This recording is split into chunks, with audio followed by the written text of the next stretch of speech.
একি আমার মতো গোয়ালে রাজগো মাধব গোয়ালে রাজগো মাধব তবু সব কিছু ভুলে গিয়ে কেন বারবার তোমার কাছে ছুটে আসি জানো আমি জানি আমি তোমার সেবার যোগ্য আমি তো জানি আমি তো সেবা জানি না আমার তো সাধনা নাই ভজনা নাই আমার তো মতিও নাই মতিও না তবু তোমার কাছে আসি কেন জানো শাস্ত্রে নাকি লেখা আছে তুমি নাকি কাঙাল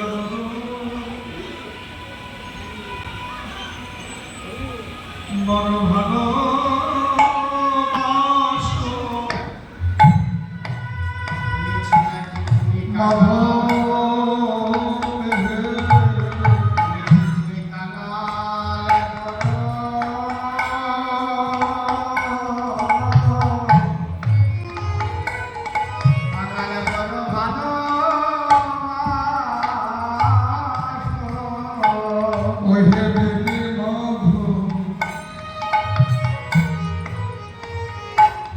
আমি শুনেছি তুমি নাকি কাঙাল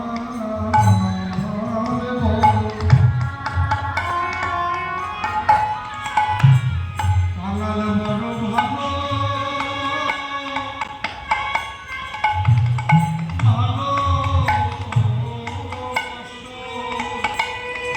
দয়া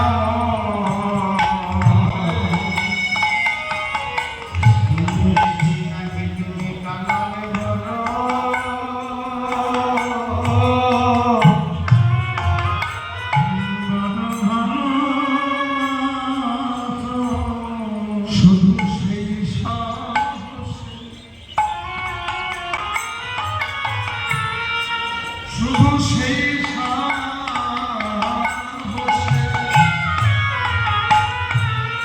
তোমার কাছে আসি গো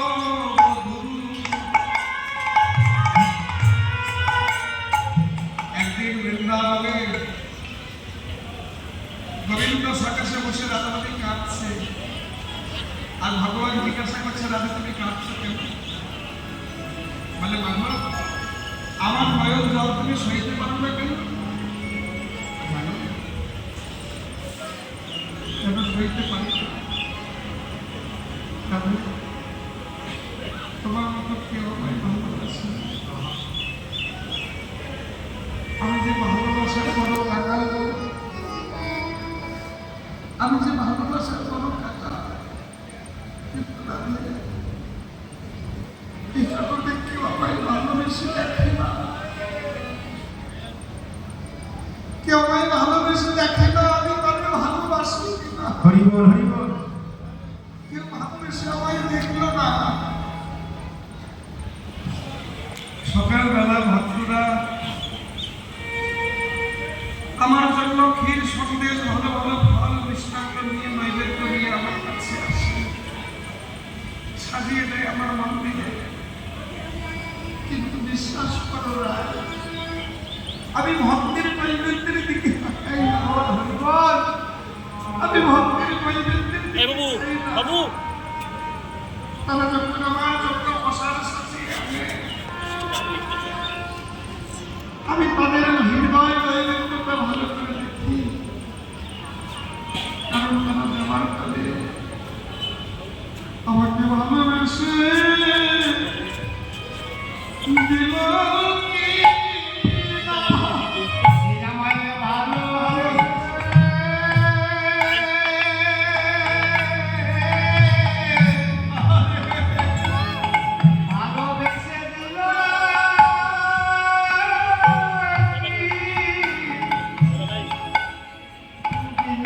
না।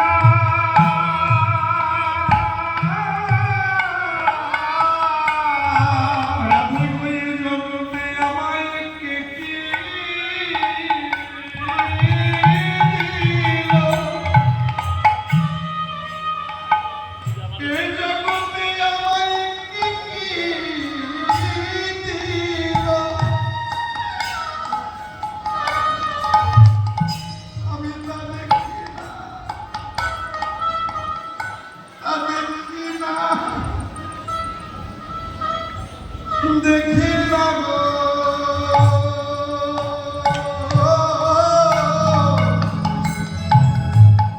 শুধু দেখি দেওয়ার কাল যা দিল আমায় ভালোবেসে আমায় দিল কি না বলিকে কি না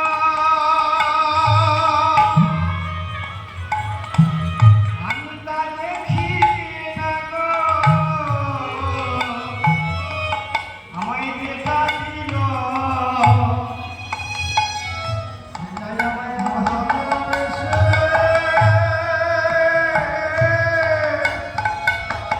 ভালোবেসে দিল কি না বলিকে কি আমায় দেখে দিলে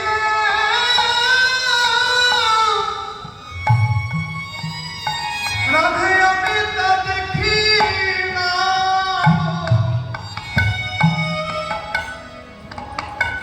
শুধু দেখি দেওয়ার কালে আমায় ভালোবেসে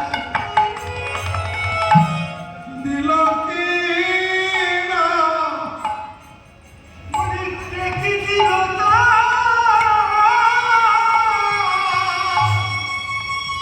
তাই আমি দেখি না শুধু দেখি ভালোবেসে দিল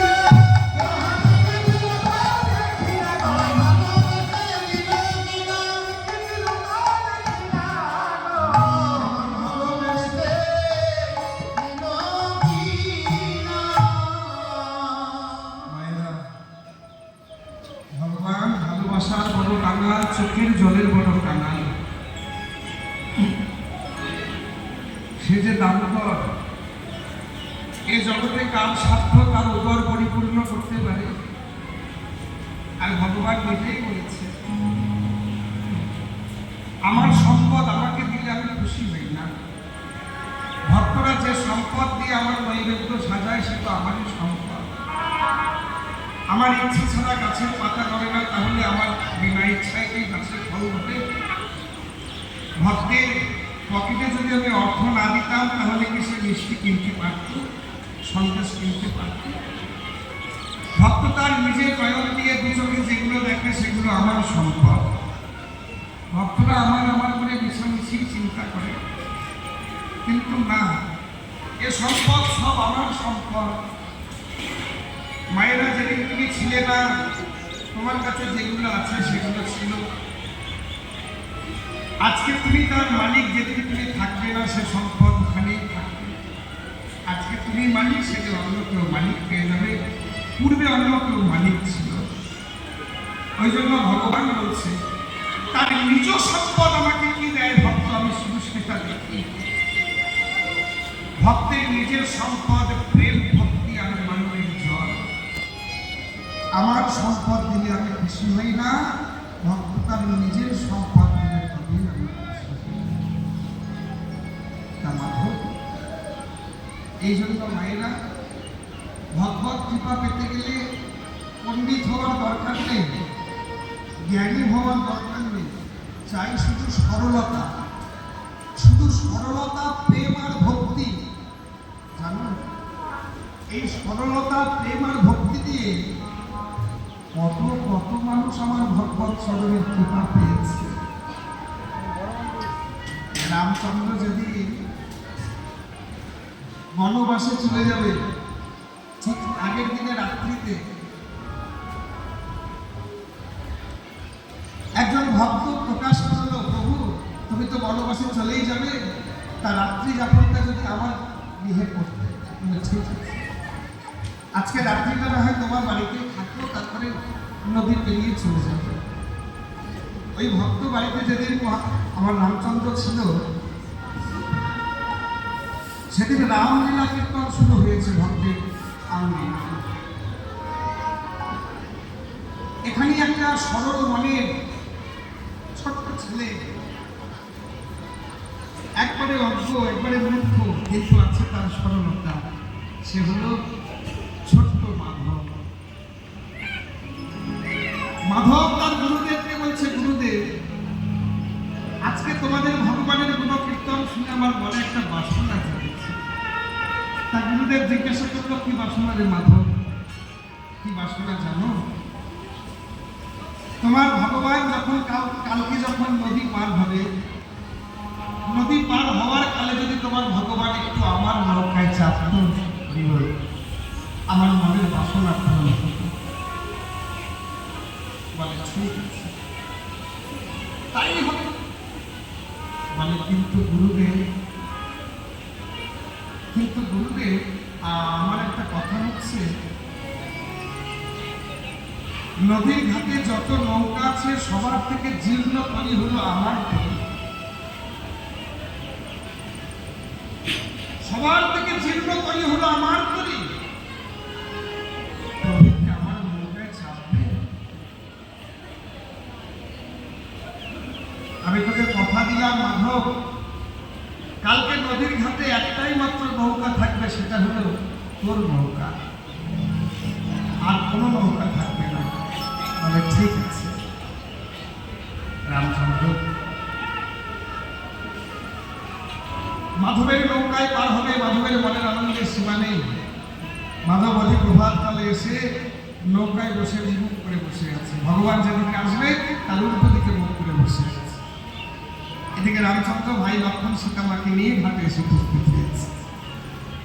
আর সে ডাক দিল, মাঝি ভাই, ও মাঝি ভাই, আমাকে পার করে দাও। যেই না মাঝি ভাই বলে ডেকেছে,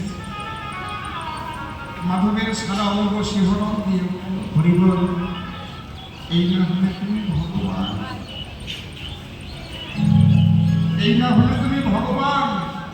এই নদীর ঘাটে আমি কতজনকে পার করি, কেউ তো তোমার মতো মধুর কণ্ঠে আমার মাঝি ভাই বলে।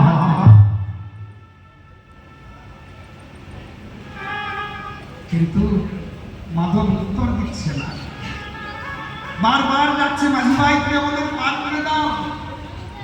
কিন্তু মাধব ঘুরে তাকাচ্ছে না, উল্টো দিকে। লক্ষণ একটু বেশি রেগে যায়। লক্ষণে যেই না ক্রোধ হচ্ছে, রামচন্দ্র থামিয়ে দিয়ে বলে, থামো থামো লক্ষণ। মাঝি ভাই, হ্যাঁ প্রভু, আমাদের পার করে দাও। লক্ষণ বলল, আচ্ছা ও মাঝি ভাই, আমার দাদা যে এতক্ষণ ধরে ডাকছে তুমি শুনতে পাচ্ছ না? বলে হ্যাঁ। শুনতে পেয়েছো, তাও তুমি উত্তর দিচ্ছি না? বলে হ্যাঁ। আমি আপনার দাদাকে একটা শিক্ষা দিচ্ছিলাম। তুমি সামান্য একটা ঘাটের মাঝি আমার দাদাকে শিক্ষা দিচ্ছি? বলতে দাও লক্ষণ, ওকে বলতে দাও। ভালো মতো কি শিক্ষা তুমি আমায় দিচ্ছি? বলে প্রভু, আর কিছুদিন পরে তোমার ঘাটে গিয়ে তোমার মতো আকুল প্রাণে আমিও পার হবার জন্য কাঁদবো প্রভু। আজকে তুমি যেমন আকুল প্রাণে কাঁদছ, সেদিন আমিও কাঁদবো। সেদিন তুমি যদি আমি ডাকার সাথে সাথে না আসো, আমার কি কষ্ট হবে, সেটা তোমায় শিক্ষা দিচ্ছিলাম। তুমি যেন সেদিন আসতে বিলম্ব করো না, যেদিন পানে ঘাটে আমি বসে বসে খাবো।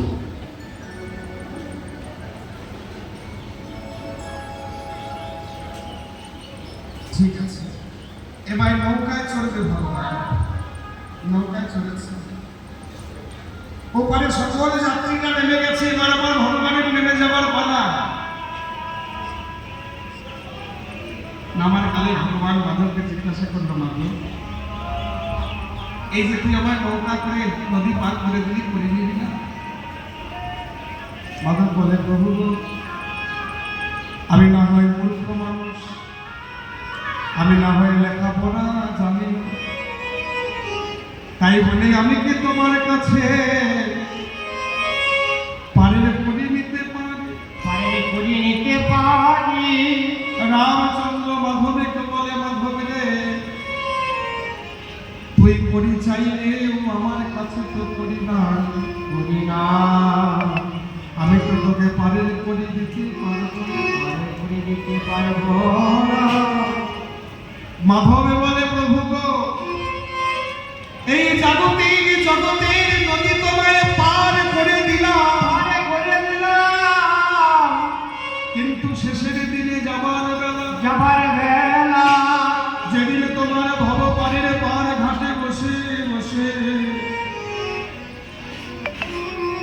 আমি তোমার আশা পথে নয়ন দিয়ে কাঁদব কাঁদিব প্রভু। সেদিনে তুমি যেন আমার হাতে ধরে পা করে দিও। আমার হাতে ধরে পা, হাতে ধরে পায়ে করে দিও। সেই শেষে দিনে মাধবের শেষের দিনে, শেষের দিনে যাবার বেলায় প্রভু সেদিন যেন আমার এই সরলতা দিয়ে ভক্তি দিয়ে ভগবত কৃপা করা যায় মায়েরা।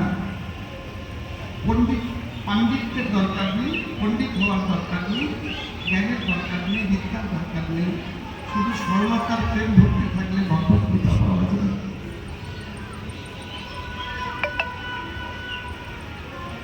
আজকে শ্রীমতী রাধানী ভদ্র গোবিন্দের চরণে প্রান্তে বসে বলছে, মাধব আমি আলা ভোলা গোয়ালিনী কৃষ্ণ সেবার কিবা জানি, সারা মিশে তোমার সেবা করলাম, একটু বলো তো বধু ব্যথা লাগিল না কি গো? লাগিল নাকি গো? লাগিল ব্যথা লাগিল নাকি গো? এই গোয়ালিনীর কঠিন করে ব্যথা লাগিল নাকি গো? করে ব্যথা লাগিল নাকি গো? গোয়ালিনীর কঠিন করে ব্যথা লাগিল নাকি? করে ব্যথা লাগিল নাকি গো? মাধব তুমি তো জানো আমার বাবার কুলেরও সম্মান রয়েছে, শ্বশুর কুলেরও সম্মান রয়েছে, আর বিলম্ব করো না। বাপ শ্বশুর কুল উচ্চদয় সমতুল, বাপ শ্বশুর কুল উচ্চদয় সমতুল, বাপ শ্বশুর কুল উচ্চদয় সমতুল, তাহে বেলায় কুলের কামিনী গো। তাহে বেলায় কুলের কামিনী গো। আমার বাবার কুলের সম্মান রয়েছে, আমার শ্বশুর কুলেরও সম্মান রয়েছে, কারণ আমি হলাম রাজার মেয়ে। রাধারানী কোন রাজার মেয়ে? রাধারানীর বাবার নাম কি? এই দেখ বাবারা বলো দেখি, রাধারানীর বাবার বিশ্বভানু, আর শ্বশুর বাপ ও শ্বশুর কুল উচ্চদয় সমতুল। বাবার নাম বিশ্বভানু, শ্বশুরকে রাধারানীর শ্বশুর যা রাধারানীর শ্বশুরের নাম কি গো? হ্যাঁ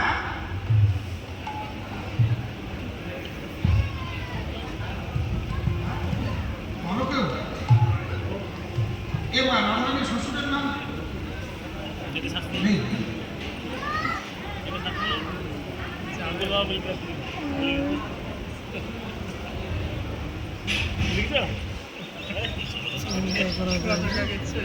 রাধারানীর স্বামীকে আয়ান ঘোষ, কেউ বলছে বসুদেব, কেউ বলছে নন্দ ঘোষ শ্বশুরের নাম, তাহলে শাশুড় তাকে স্বামীকে বের করো। রাধারানীর স্বামী হলো আয়ান ঘোষ, রাধারানীর স্বামী কি কৃষ্ণ যে বসুদেব নন্দ ঘোষ বলবে? রাধারানীর স্বামী হলো আয়ান ঘোষ,